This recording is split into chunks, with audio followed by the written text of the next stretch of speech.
olona misa efatra ka teratany sino efatra amin'ny telopolo taona ndray ny voasambotry ny polisy miasa teny amin'ny seranam-piaramanidiny Ivato na ny police de l'air et de frontière ny 17 Desambra lasa teo no nyresaka fanondranana sokatra tsokosoko resaka iny andray ny fiaramanidina mampitoy amin'ny Madagasikara sy Guangzhou sokatra misy 13 ny ratehaka tamin'izany ka angonoka ny efatra saika ondrana ny Chine izy ireo araka ny fanazavana voarainay misy sokatra efa tafiditra ao anaty avion ao tamin'izay fotoana zay moa ny embarquement mbola tsy nandeha dia rehefa niexploitena zany io renseignement io dia tena hita ary fantatra fa tena misy marina io sokatra efa tafiditra ny anaty avion io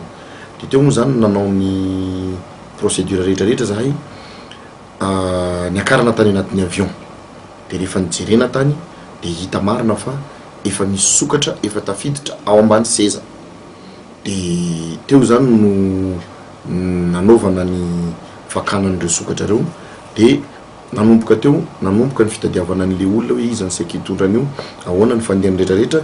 tsy endran'izay sonjiray loasany efa satria sy nandritra ny fotoanany samborina ilay sinoa dia niezaka nanohatra sy nitrotra mafy izy ka nakapony tamin'ny goudron sy tamin'ny rindrina ny lohany izay niteraka ny varatra any ny valiny fanadihadiana nataony nahafantarana fa fanondranana fanefany izao nataony reto olona reto zao avy any amin'ny faritra Toliary sy Mahajanga reto sokatra reto izao saika ondrana ny Chine zao